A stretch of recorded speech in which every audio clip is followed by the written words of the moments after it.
আসসালামু আলাইকুম। আমি এখন বানাবো দারুণ মজার একটা ফুলকপির আইটেম। বিকালে চায়ের সাথে স্ন্যাক্স হিসাবে অসাধারণ, খুবই সহজে তৈরি করা, বাচ্চা বড় সবাই কেড়ে কেড়ে খাবেন।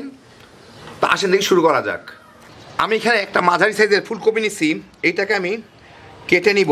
তো আমি গোড়ার দিকটা নিব কম, মানে এই ধরনের ফুলটা এই দিকটুকু আমি নিব না, যতদূর কম নেওয়া যায়। এটা কিন্তু আমি পরে অন্য কাজ করব, আপনাদের আমি দেখাই দিব। সুন্দর একটা পাকোড়া হয় এটা দিয়ে। আর বাকি অংশটুকুগুলোকে আমি এরকম বড় বড় করে কেটে নিব। এই যে দেখেন, খুব বেশি বড়ও না, মোটামুটি যাতে একটা ভালো সাইজ হয় আর কি। এই যে এরকম। এই ছোটোগুলাকে রাখবো, অসুবিধা নাই কোনো। তো সবগুলা ফুলকপির এই মানে গোড়ার দিকটা, এই ডান্ডির দিকটা বলতে পারেন, এইটা আমি আলাদা রেখে দিব। এগুলো আমি অন্য পাকোড়া বানায় ফেলবো, রেসিপি দেখা দিব। আর এগুলাকে আমি এইভাবে কেটে নিব, এই যেভাবে। আমি কয়টা পেঁয়াজ পাতা নিয়ে এগুলাকে ভালো করে পরিষ্কার করে এইভাবে ছোট ছোট করে কেটে নিব, ছোট ছোট টুকরা করে কেটে নিব।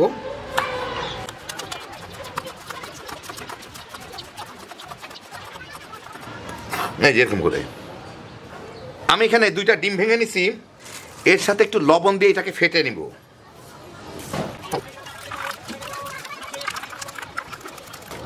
হইল, এটা আমি আমার ভাজিতে ব্যবহার করব। আমি এখানে কিছু পানি ফুটাই নিছি, এর মধ্যে একটু লবণ দিয়ে আমি এই ফুলকপিগুলাকে একটু ভাপ দিয়ে নিব, খুব কম। এটা যদি সিদ্ধ না হয়, জাস্ট একটু কালারটা বদলায় আর কি। হালকা একটু নরম হলেই হবে, খুব বেশি গলায় ফেলার দরকার নাই। ফুলকপিটা দেওয়ার পরে আমি 3 মিনিট জাল দিলাম। এখনো কিন্তু বলক আসে নাই, কিন্তু বলক আসুক না আসুক 3 মিনিট জাল দিয়েই আমি ফুলকপিটাকে উঠায় নিব। এটা যাতে কচকচা থাকে, তা না হলে এটা সিদ্ধ হয়ে যাবে। কিন্তু এখন ফুলকপিটা আমি এর মধ্যে রাখতে রাখতে কিন্তু ফুলকপিটা সিদ্ধ হইতে থাকবে, নরম হইতে থাকবে। খুব বেশি নরম হয়ে গেলে জিনিসটা ভালো হবে না। সেই জন্য জাস্ট পানিতে, ফুটন্ত পানি দেওয়ার পরে 3 মিনিট, বলক আসুক চাই না আসুক, বলক এখনো আসে নাই, কোনো অসুবিধা নাই। এই ফুলকপিগুলোকে আমি উঠায় নিলাম। আমি একটা কড়াইয়ের মধ্যে 1.5 টেবিল চামচ বাটার গলায় নিচ্ছি। এটা বাটার দিয়ে করলেই সবচেয়ে ভালো, কারণ বাটারের ফ্লেভারটা খুব ভালো আসে। ইচ্ছা করলে কেউ তেল দিয়েও করতে পারেন।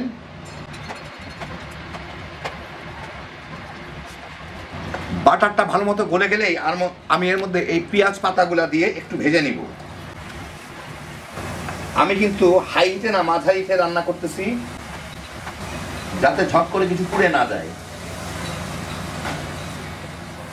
মিনিট 2 এটা ভেজেই আমি এর মধ্যে একটু লবণ দিয়ে দিব।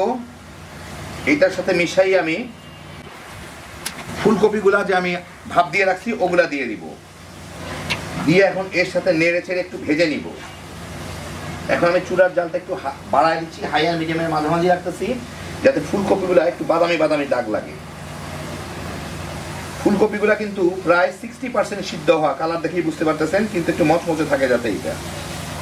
আর অল্প একটু হইলে আমার হয়ে যাবে, শুধু বাদামি দাগটা লাগলে আমার হয়ে যাবে। এর মধ্যে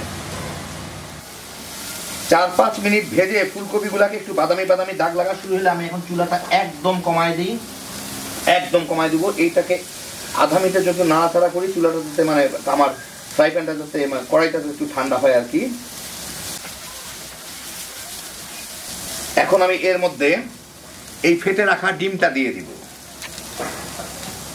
দিয়ে এই ফুলকপিগুলোর সাথে ভালো মতো মেখে নিব। সেই জন্য আমি একটু ফ্রাই প্যানটাকে ঠান্ডা করে নিলাম, না হলে ডিমটা সাথে সাথেই পুড়ে যাইত। এখন এর সাথে নিয়ে একটু ভেজে নিব।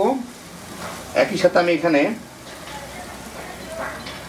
ফুলকপি সিদ্ধ করার সময় কিন্তু একটু লবণ দিছিলাম, যাই হোক। একই সাথে এখানে একটু গোলমরিচের গুঁড়া দিয়ে দিব,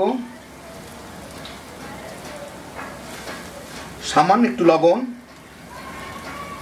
আর এখানে কিছু কাঁচামরিচ, লাল মরিচ আছে, ওগুলা দিয়ে দিব যার যার পছন্দ মতো। দিয়ে এর সাথে আমি একটু ভেজে নিব।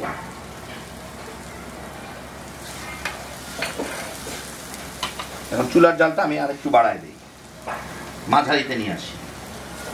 ফুলকপির ফাঁকে যে ডিমগুলা ঢুকছে ওগুলা যাতে ভালো মতো সিদ্ধ হয়। মিনিট 3 ভেজে নিলাম। এখন আমি চুলাটা বন্ধ করে দিই। কোনো ডিম আর কাঁচা নাই, বেশ সুন্দর বাদামি বাদামি হয়ে ভাজা হয়ে গেছে ফুলকপি ডিম সবই। এখন আপনাদের আমি একটু বেড়ে দেখাচ্ছি।